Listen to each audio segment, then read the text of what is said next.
have had a history of problems with Baltimore County. There's collusion in Baltimore County regarding police activity, regarding zoning activity, and regarding court processes. The County Board of Appeals says, oh, this is awful. This is terrible.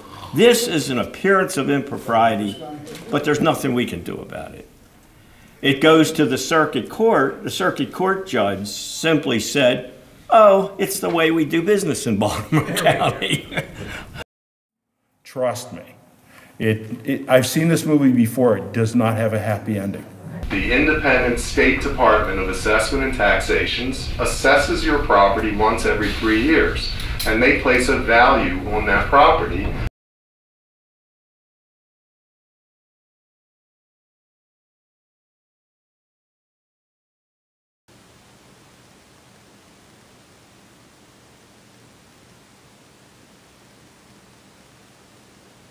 Undoc TV would like to just keep on following what's going on. The more that I learn about what is going on throughout Baltimore County, the more disgusted I become, and the more unbelievable it all is. Let me talk for a second, okay? No, it's my job to talk, your job to listen right now. And I'll listen to you.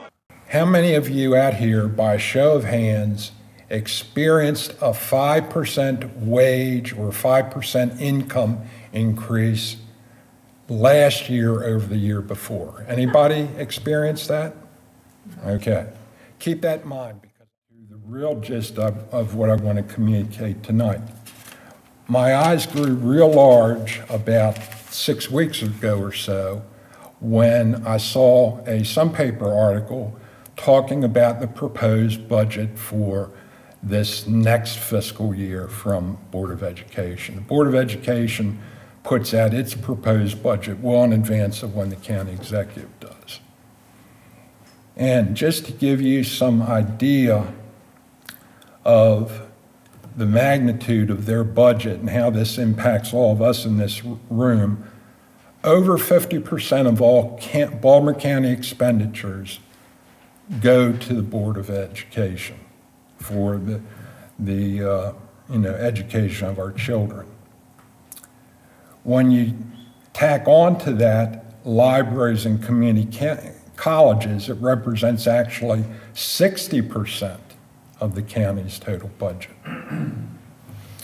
Now, for the coming fiscal year, and this is a proposed budget, but one that the Board of Education has passed and is being passed on to the county executive and county council, they have an operating budget of $1.59 billion with a B, and a capital budget of approximately $400 million for the coming year. Of that money, the county provides 51.6% of the funding, the state about 39.7% of the funding, and then the federal government and other sources of funding about 8.7%. Now, that is going to represent for the coming year, if this proposed budget is passed, and I hope the council takes a big whack at it, that will mean an 8.5% increase in local funding to the Baltimore County Public Schools. That goes back to the question I asked originally. Have any of you seen an increase in your wages of even 5% per year? Well, the school system is asking for 8.5%. Okay, that's a substantial amount. To give you another little insight in terms of just the monetary impact of this, let's look for a second at the debt service that's created by Baltimore County Public Schools. And we all know that the county executive has made a big commitment to do renovations, to put in air conditioning, to build new schools and that sort of thing. And I'm not at odds with that. I may be at odds with maybe the level that it's I think he's saying 1.3 or so billion But I certainly acknowledge that schools need to be modernized, updated. In some cases, new schools need to be built. But in terms of the debt service, from fiscal year 2014 to this current fiscal year that we're in now, the county has seen its debt service, meaning principal and interest payments on the bonds that are used to finance the school's construction. That debt service has increased by 52% in 5 years. So that's over 10% a year. Now, at some point, if they keep on that trajectory, folks, none of us are going to be able to afford to live in Baltimore County anymore. In the current budget, of course, wages and salaries take up, the largest single item. The school system itself is actually one of the biggest employers in the entire Baltimore metropolitan area, with over 18,000 employees all total. So I can understand that. And actually, the instructional salaries and wages is increasing a relatively modest amount for this coming year, 3.6%, okay?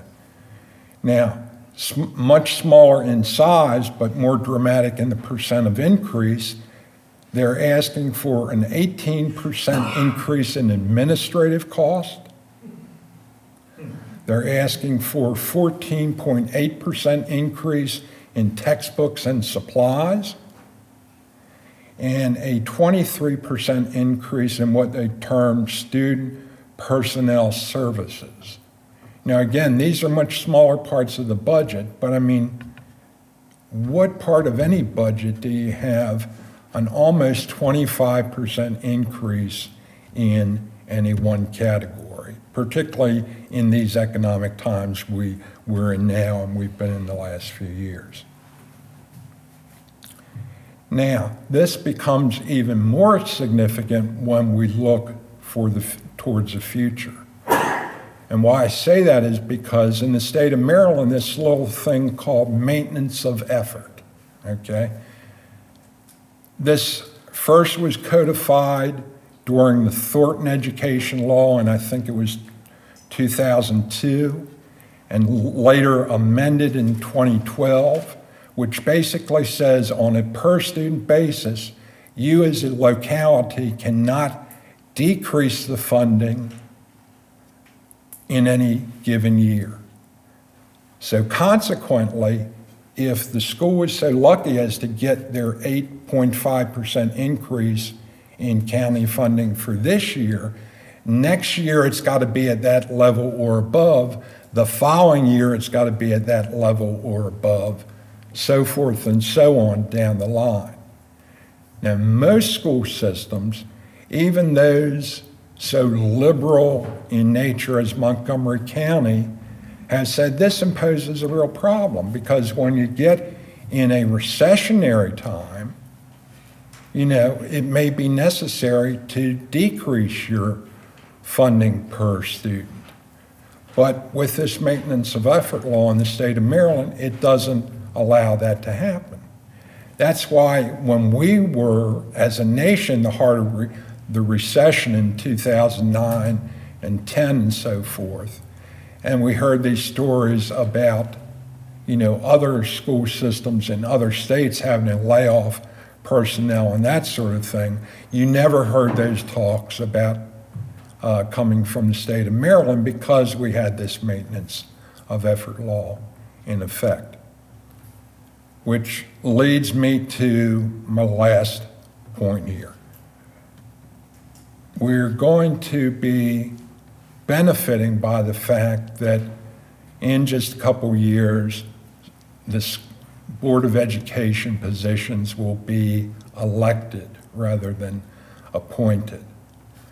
When these candidates come before the public, obviously education is important to any parent. It's important to the state as a whole to have a good trained workforce.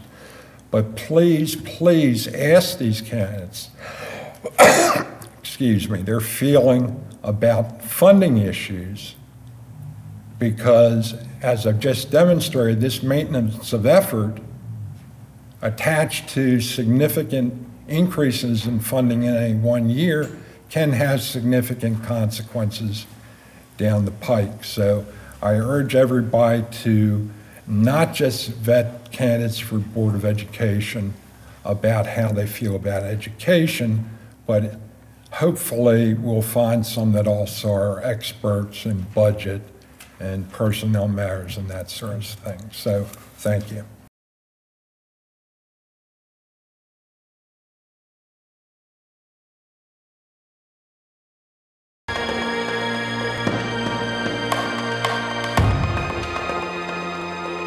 I told my wife, I said, I think, Sandy has just left the building.